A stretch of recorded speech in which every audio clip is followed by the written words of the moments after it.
No score, and Jody Fernandez is out due to an illness.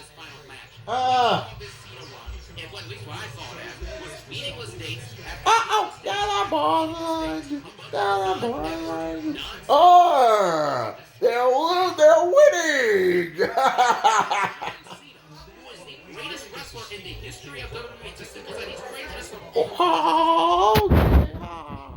Oh. Great dates in this entire 36-day retirement that could have easily been more, and Cena wanted to have more, but they didn't. They did to Triple H and TKO and WWE. They told John Cena, "Hey, we only need you for 36 days, bro." What? You had the nerve to tell it to the greatest of all time? And then after last night, you look at the disaster class. John Cena has been preaching 23 years of.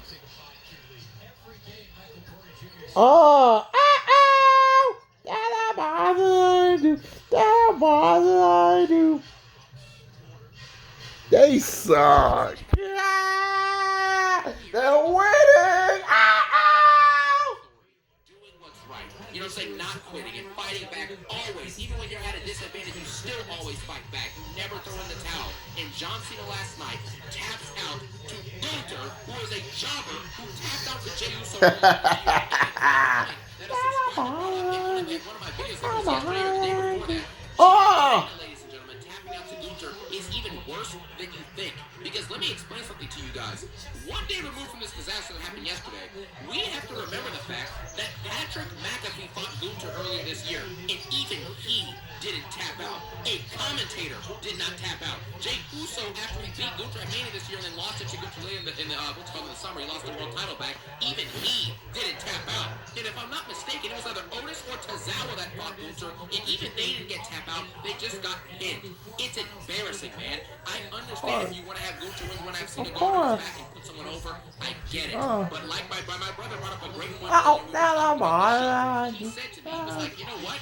What if they just had Cena either keep the WWE Championship and beat Cody at SummerSlam, or just win the IC title and keep it and beat Cody? And he goes and runs it back versus Brock Lesnar. You know what I mean? And in that situation, because he's trying to beat the beast, you know what I'm saying, and finally overcome it, and Lesnar's Logan Paul and Drew McIntyre and Braun and the Brunsons and the Braun Breakers and the Braun Jags. They're winning.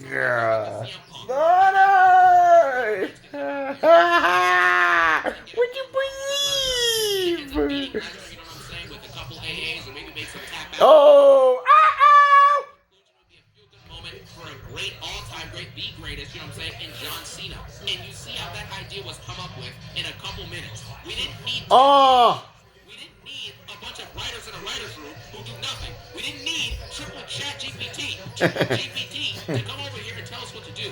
We just came up with the idea as fans, and that would have been a much better ending to the show than what we got. Roman and Cody and Punk, all the stars, letting his moment to actually give a farewell speech. Where was the farewell speech yesterday for Jonathan Cena? Where was that? Guys, I don't know what kind of magic this is, but these glasses are going to adapt to your vision. Listen, guys, I'm trying to figure. And even then, that's going to get tired because you know Triple H will book him like a jobber, like he's already been doing, having him get pinned by Russell Reed, who runs the Reed is now doing nothing. None of this is acceptable, and it's all ruining this company. There's no other, like, well, how else can we really can we really quantify this stuff, man? We have a jobber like Gunther, who, again, he's 40 years old, dang near, and people are calling him the legend killer. What 40-year-old do you know is a dang near 40-year-old talking about some legend killer, and this dude has gotten tapped out by Jey Uso, beat by Sami Zayn, beat by CM Punk, who Cena beat a few months ago.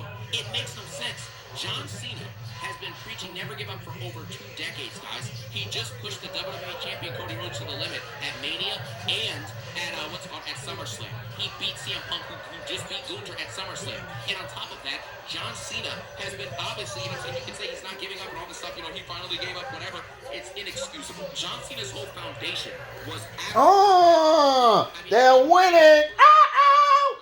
He's going to be remembered as the GOAT regardless. But the fact that John Cena's final moments would literally just go back against anything that he's been preaching for the last 20 years, it's sad.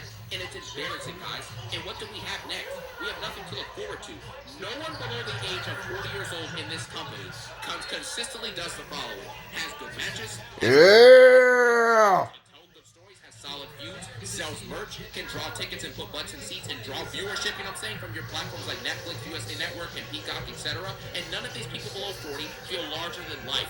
People even above 40 don't even feel larger than life anymore. Randy Orton barely gets featured on TV, hasn't been on in months. Roman Reigns, when he's featured, is either saying something of nonsense on the mic, or he's getting jobbed out by some other jobber in the vision. That's it. You know, and then CM Punk does nothing. He's been doing nothing for many, many months now. It's over, man. You have no one below the age of 40 who does any of those things consistently. You have people above the age of 40 who feel like stars sometimes, but they're barely showing up. They're all part-timers or they're just not featured doing anything interesting. And Triple H doesn't know how to book them. So I just, there's nowhere to go from here, man. Yesterday was not just